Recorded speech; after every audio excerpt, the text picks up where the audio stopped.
Okay, so just since it is 4:30, I'm gonna get started just a little bit. So welcome to the webinar. This is Practicing Self-Compassion During Finals Week. My name is Noelani, and this is from the Counseling Services. So just while we're waiting for like more people to join, how about we just talk about in the chat like some thoughts that we've had like about final exams or even about like the end of the semester, and how that's going like for everybody. So if you could just put it in the chat, that would be good.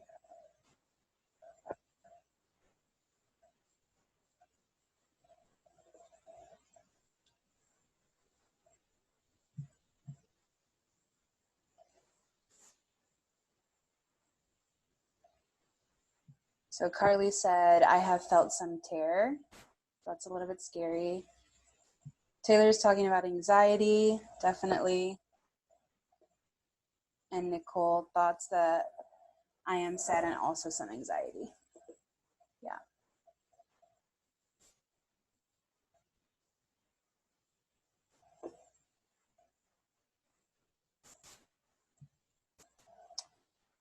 Yeah, so we're just gonna wait a little bit for more people to join. So thank you everyone for like putting in your thoughts that you've had this week.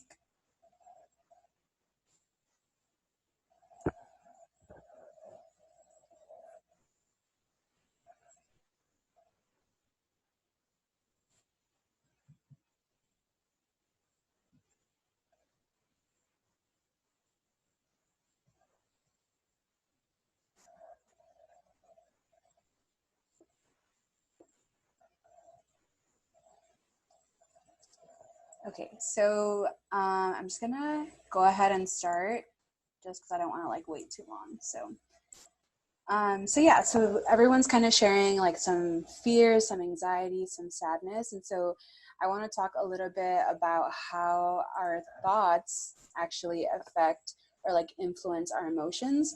And so thoughts and beliefs that are rooted in negativity can have harmful effects on our emotions. So they can contribute to feelings of depression, anxiety, and we can call these like self-defeating thoughts. And so these are just thoughts that make you feel like you're not good enough, or that you're not trying hard enough in school, or that you could probably be doing better. So just thoughts that kind of make us like our self-esteem go lower. And so when we have these thoughts, we start forming like a thinking pattern. So we start seeing, just every time that we're in a stressful or difficult situation, we begin to think like similar or the same the same thoughts that are like self-defeating. And so that ends up making a pattern of negative thinking. And we would call that cognitive distortions, which is a counseling term. But all that means is it's that they're thoughts that are like either irrational or inaccurate.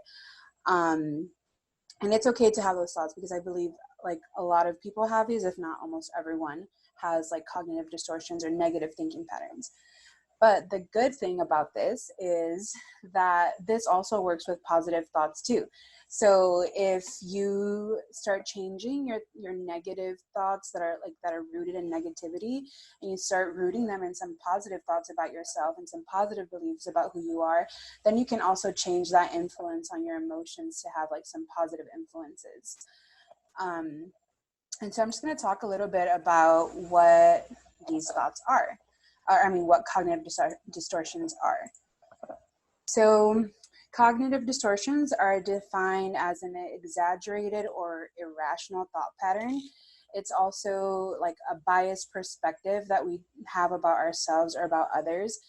And it's also defined as tendencies and patterns of thinking that are false or inaccurate. So exactly like I said earlier, it's kind of like an inaccurate thought, or like irrational, or not, or maybe there's just not a lot of proof behind it. And so these inaccurate thought patterns are likely to affect our mental well-being. Like I said earlier, it affects your emotions. And with practice and understanding of your own thoughts, you'll be better at responding to these thoughts. So that's kind of what I'm going to talk a little bit about today, and kind of thinking about like the end of the semester and thinking about finals, like as we're going through like a global pandemic, how can we change our thoughts a little bit to kind of to make sure that we're having like positive influences like on ourselves. And so we're just going to go into a little bit of 5 different cognitive distortions that I think are pretty common. And the first one that I'm going to talk about is all or nothing thinking. And so this is also called black and white thinking. So this is thinking in absolutes such as always, never, or every. So some examples are, I never do a good enough job. I always do poorly on exams. So a way to challenge these thoughts are try thinking in shades of gray or in like different colors, you know? So all that means is like evaluate things on a range.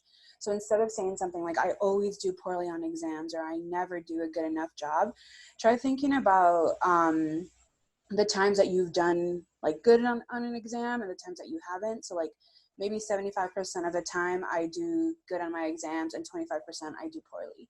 So kind of thinking about those things and challenging that black and white thinking or all or nothing thinking. The next one is catastrophizing. So as you can see in the image on the side, this girl's head is like exploding because she's like thinking about the worst possible thing that could happen. And that's exactly what catastrophizing is. So seeing only the worst possible outcomes of a situation. So an example, if I fail this test, you know, thinking about finals, I will never pass school and I will be a total failure in life. And so I don't know how many people have kind of thought that, you know, like if you don't do good on a certain thing, you just feel like you're just kind of completely mess up everything in your life. And so that's what catastrophizing is. So instead of assuming that this is true, look for the actual evidence of that negative thought. So maybe something helpful for this would be like asking a friend like, oh, did you ever like fail an exam or did you ever fail a test? And how did that go for you? Did it ruin your life? You know, kind of being like trying to bring back to that reality of what it actually means to do bad on a test or a final exam or something like that. So the next one is emotional reasoning. And again, we have an image here of like a person's mind just filled with a whole bunch of like different emotions and just like those emotional thoughts. So this description is the assumption that emotions reflect the way that things really are. So a lot of the times we feel a certain way and we think that emotion is like part of reality, and sometimes it could be and sometimes it isn't. For example, like we have, I feel inadequate, therefore I must be a worthless person. Or the one that ties into like doing final exams and doing things like that is, I feel anxious about studying, so I must not be able to grasp the information.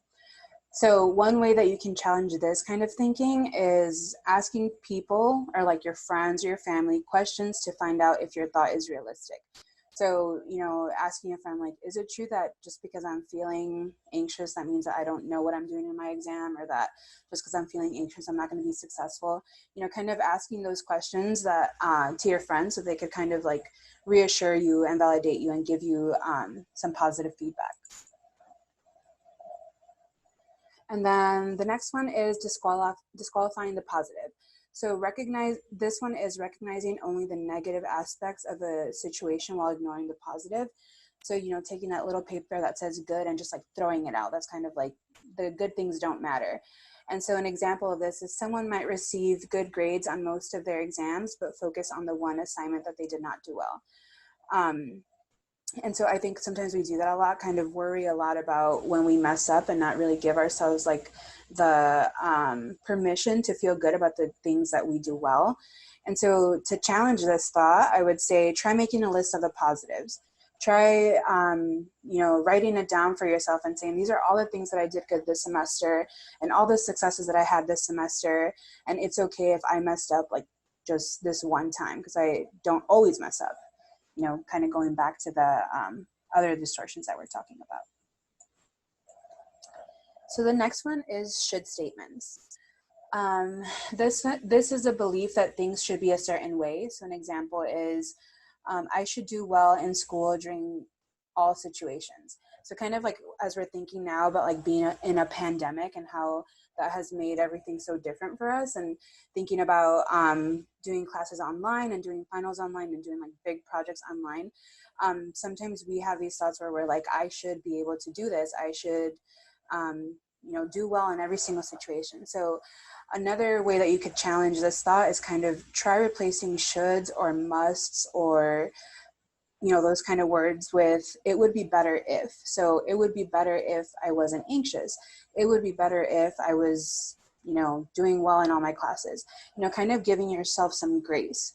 And so that's kind of what I'm going to talk about next. It's just like grace and self-compassion for yourself, which is what a lot of these challenges that I mentioned are kind of offering to you. It's like those ways to be self-compassionate.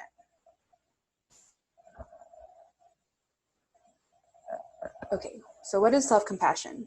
Self-compassion is our ability to turn love, acceptance, and understanding towards ourselves. So sometimes it's really easy to like extend this compassion to others, and sometimes we just find it difficult to turn that compassion towards ourselves. So we can easily love our friends. We can easily understand when our friends are going through really difficult times or struggling in classes or struggling with finals. And we find it difficult to give ourselves that same acceptance and love and understanding. And so I am going to talk a bit about just like tips for practicing self-compassion. So the first one, of course, is like treat yourself as you treat a friend. So let yourself make mistakes. Like when I'm sure that a lot of us, when our friends make mistakes, we don't make them feel dumb. We don't make them feel stupid. We actually are a lot more encouraging, and we give them like, good vibes and positive vibes and all of that. And so another thing would be give yourself permission to be human. So again, part of like making mistakes is part of being human and part of being just like a regular person like everyone else, like we're not really perfect. And then care for yourself as you would care for others. So offer yourself kind and comforting words. What would you say to a friend in a similar situation as you? The next one is becoming more self-aware. So self-acceptance, embracing your own flaws, and recognizing your strengths. So going back a little bit to, those inaccurate thoughts, the cognitive distortions, it's just like recognizing that we are human and we make mistakes, but also being able to recognize your strengths. So making a list of the positives, being able to say, I do things well most of the time, and sometimes I do mess up, and giving yourself that grace to mess up as well. And then for this, as well as practicing mindfulness, as counselors, we talk about this all the time. It's like, it's so important. And it actually is, because it makes you aware of like what's going on with you in that moment. So if you need time to kind of relax and just sit back and just become aware of what is going on with you in a difficult time, it's important to be able to name that and to attend to that as well. So just other two tips is gaining perspective. So reach out to others for validation and connectedness. This is especially important as we think about quarantine and being like having to stay home a lot of the time. Just staying connected with your friends, with your support systems, and seeking that validation from them and that connectedness as well. And then the next thing is just using affirmations. And I'm actually going to talk a little bit more about that one because I think it's so important and it's so helpful for us. So what are affirmations? Affirmations are positive statements that we use to challenge negative thoughts. They are easy to use. You just pick a positive statement and you repeat it to yourself. So I've heard some people thinking about it like a mantra, but it's not really a mantra, because this is a little bit different than that, because these are like more personalized to you, or like you can personalize them to yourself. And affirmations can be used for encouragement or to improve your self-esteem. So I don't know if you guys have heard of that movie, The Help, and where one of the characters says like, you is kind, you is smart, you is important. So that's literally what affirmations are. So just kind of telling yourself, you are smart, you are kind, you are important. And things like that. But here I wanted to share a little bit of some self-compassion affirmations. And these are like general ones, so they're not actually personalized, but we will talk about personalized ones a little bit later. But I just want to share some of these. I thought they would be helpful as we think about the end of the semester and kind of how that's all affecting us differently. So the first one is, my mistakes just show that I'm growing and learning. So that's one of my favorite ones. Like when we make mistakes, it goes back to being human, and that we should use those opportunities to grow and to continue to learn. As you know, we're in college, so we're learning all the time. And then it's okay to make mistakes and forgive myself. I deserve compassion, tenderness, and empathy for myself. So just the same way that you give compassion, tenderness, and empathy to your friends, you deserve to give that to yourself too. And then I release myself with forgiveness from today and move forward with self-love tomorrow. Every day is a new opportunity. I won't let self-doubt or judgment hold me back from the future. And I forgive myself and accept my flaws because nobody is perfect.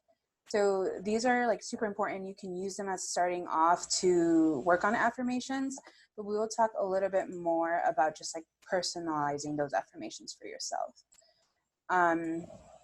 So think about your current situation and what you are struggling with. So like for like final exams or the end of the semester, we can think about how is that making us feel, and how are we like doubting ourselves.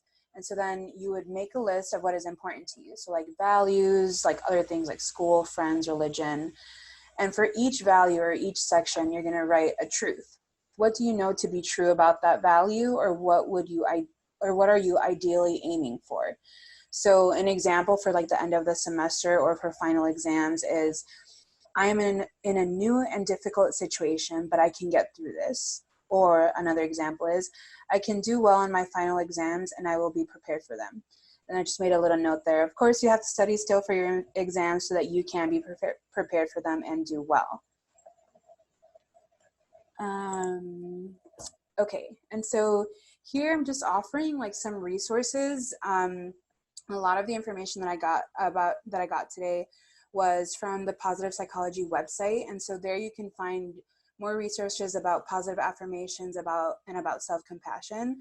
And so this website right here talks about personalizing affirmations and gives you like a few more ideas about that. And there's another website called selfcompassion.org where you can definitely look into that for some resources.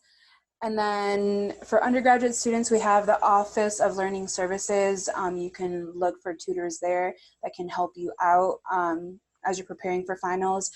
And then, of course, we have the student success coaches that you can reach out to for support whenever you might need that, like during the next few weeks or the next week and a half. So the end of the semester, we're actually really close to the end of the semester. Next week is finals weeks, and so this will be our last wellness webinar.